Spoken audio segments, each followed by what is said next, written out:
Yeah.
In this video, we address issues regarding self-defense techniques, dealing with unarmed attackers. The Krav Maga system defines self-defense techniques and differentiates between self-defense and fighting this way. In self-defense techniques, the attacker has committed himself to a particular hold or catch. It could be by grabbing the hair. It could be by choking someone, whether the choke comes from the front, the side, or the rear.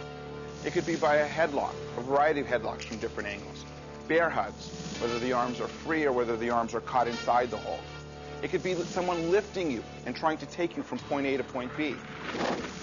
These various attacks, including self-defense techniques that occur when you're down on the ground, comprise the Krav Maga self-defense system.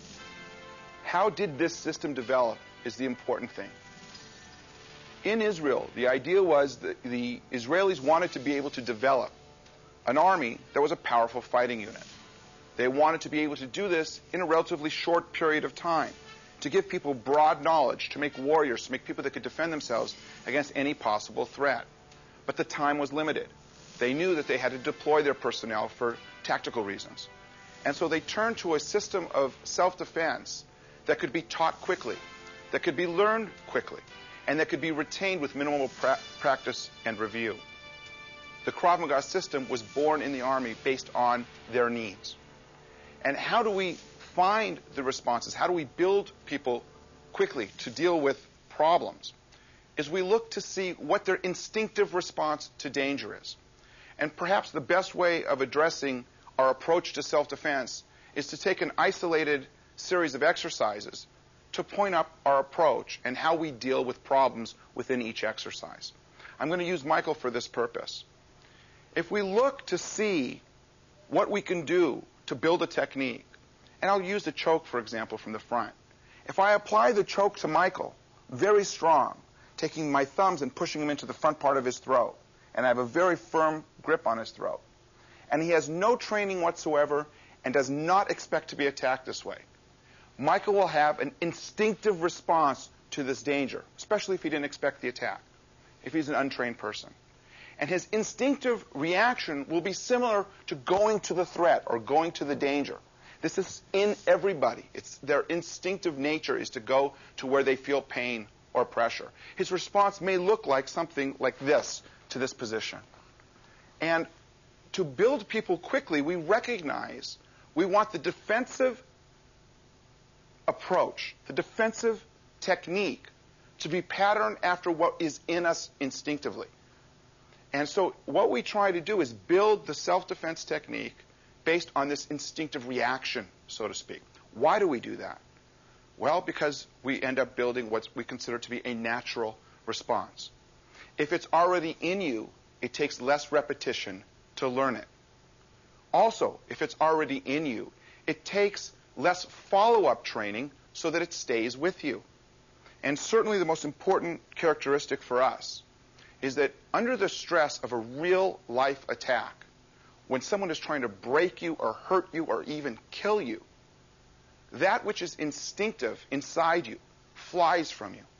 If you learn something that is far away from your instinctive response, most likely you will shut down or freeze in a time of need. So taking this particular example of the choke, what do we do with the instinctive response of going to the hands? We build the self-defense technique after that first movement. So now that I make this attack on Michael, how do we take that pattern of movement and put it into an exercise or a technique? This way.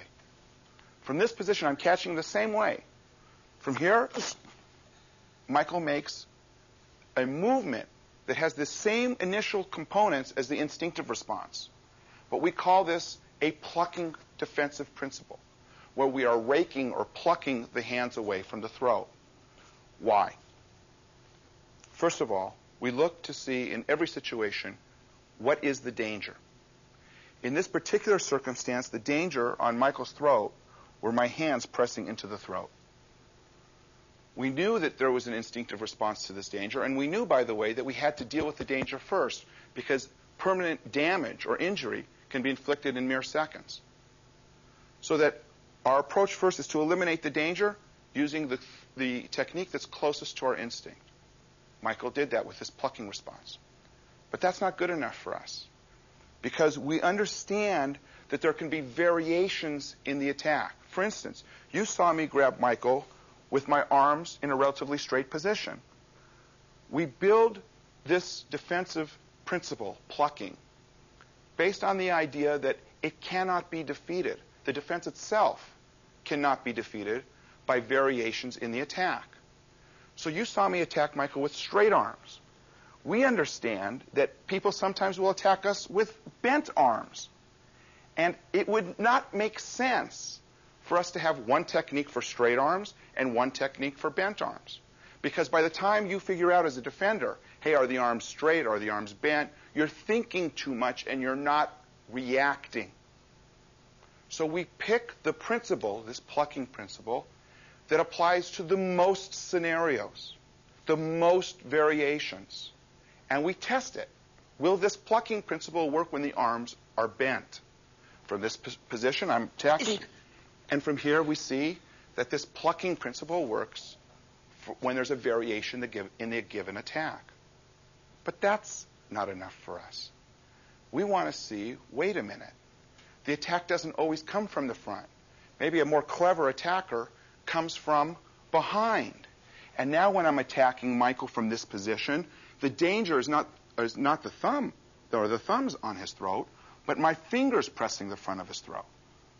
And from this position, his instinctive response will be to grab, but the plucking defense comes from that instinctive response. So the exercise works, this plucking principle works from behind. But that isn't good enough. We want to make sure that we have a defense 360 degrees around us, from any angle, from any position. Does this plucking principle work if the attack comes from the side? From this position, I'm grabbing Michael now from this side position, and from here, he's making the same type of plucking principle defense based on what his instinctive response would be. So the defensive maneuver, we take a look and we see what is our instinctive response to the given hold or catch.